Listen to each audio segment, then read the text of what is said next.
Good morning students, welcome to our YouTube channel BDN public school.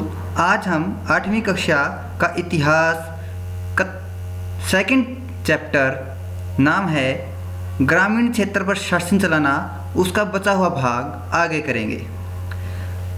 आगे वाला जो topic है वो है नील विद्रोह और उसके बाद। पिछली वीडियो में हमने पढ़ा था कि जो नील की खेती है वो दो प्रकार से होती थी।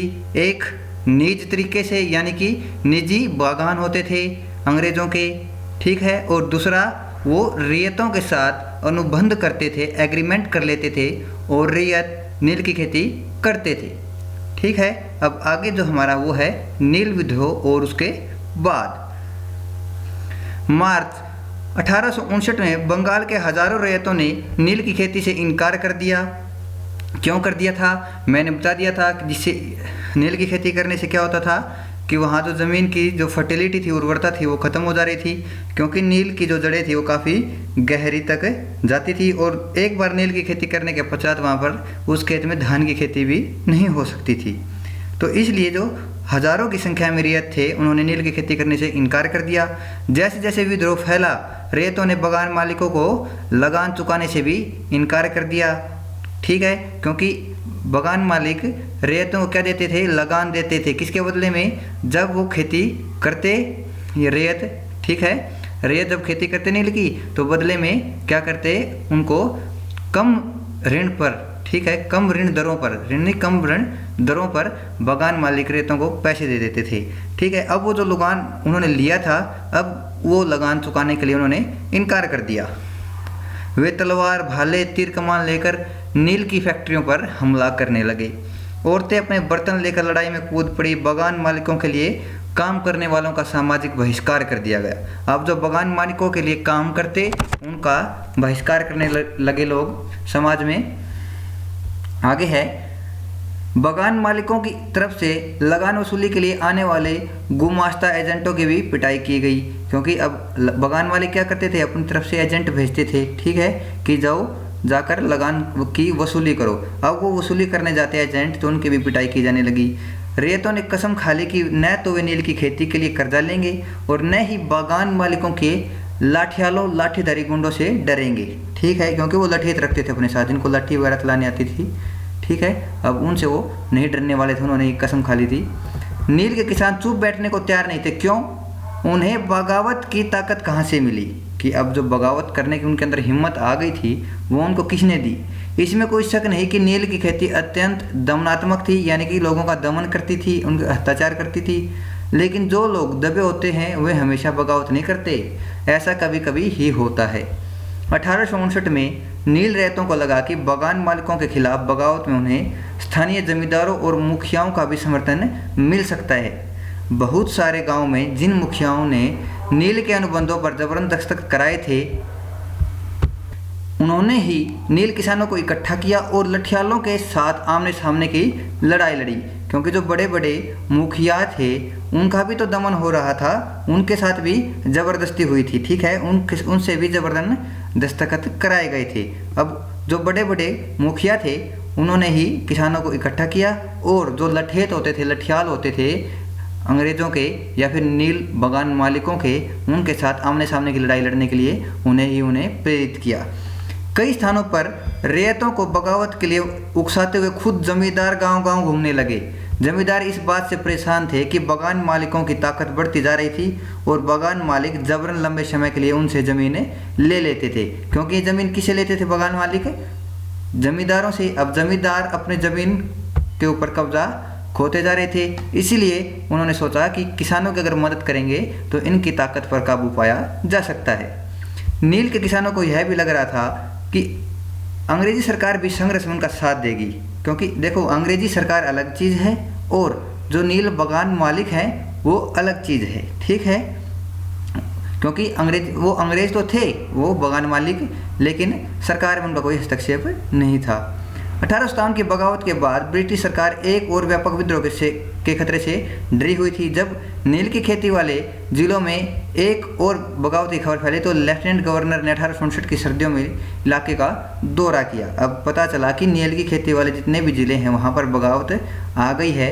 अब अंग्रेज सरकार दोबारा खतरा मोल नहीं लेना चाहती थी, क्योंकि 1857 में वो क्रांति देख चुके थे। जैसे ही पता चला कि अब नील की खेती वाले जिलों में क्रांति फैल रही है, बगावत हो रही है, तो जो लेफ्टिनेंट गवर्नर थे उस समय के, ठीक है, उन्होंने सर्दियों में इलाके का दौरा शुरू कर दिया। रेतों को लगा कि सरकार उनकी दुर्दशा से परेशान है। बरसात में मजिस्ट्रेट एशले ईडन ने एक नोटिस जारी किया, जिसमें कहा गया कि रेतों को नील के अनुबंध मानने के लिए मजबूर नहीं किया जा सकता। इस नोटिस के आधार पर लोगों में यह खबर फैल गई कि रानी विक्टोरिया ने नील की खेती न करने का हुक्म दे दिया है। ठीक है, ईडन किसानों को शांत करने और विस्फोटक स्थितियों को नियंत्रित करने की कोशिश कर रहे थे। क्यों कर रहे थे? क्योंकि अभी अभी 1857 की क्रांति खत्म हुई थी।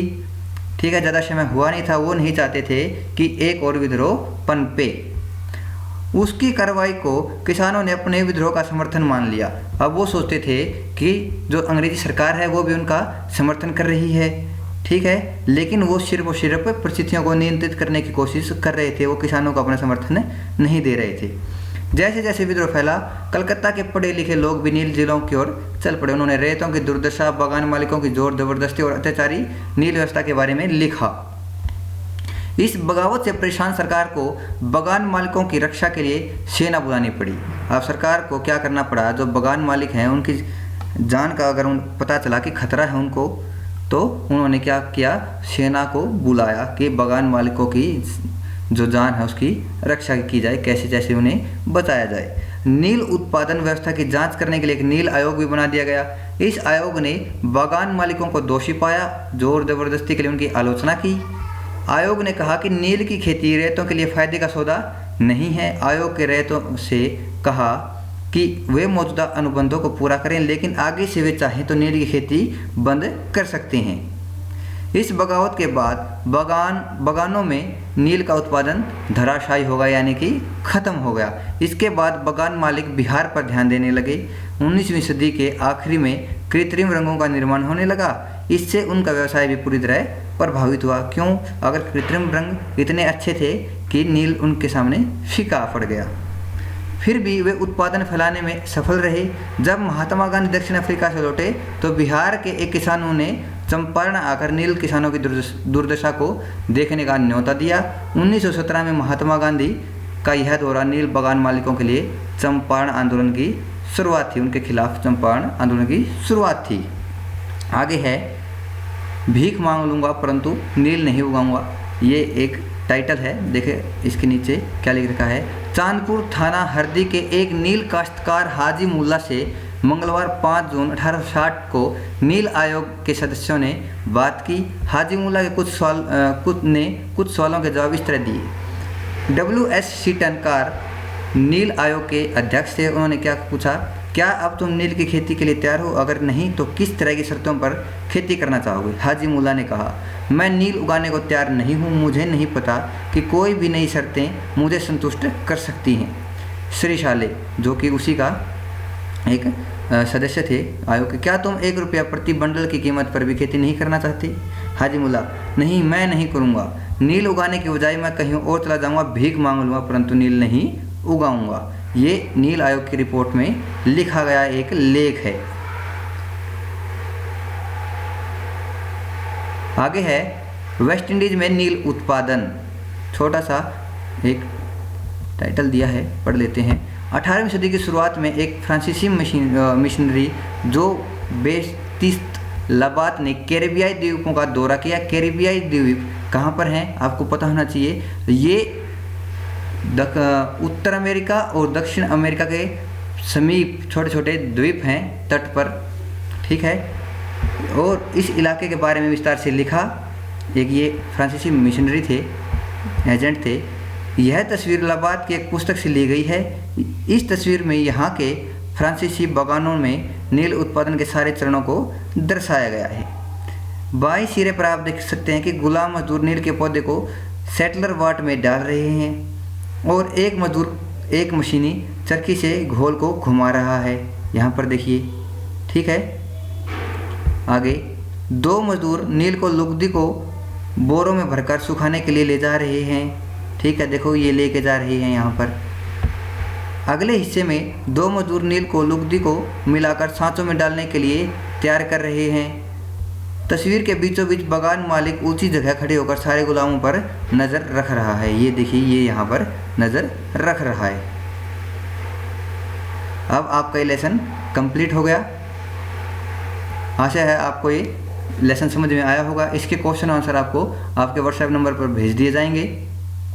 आपको हमारी वीडियो अच्छी लगी हो तो लाइक कीजिए, शेयर कीजिए, हमारे चैनल को सब्सक्राइब कीजिए। Thank you.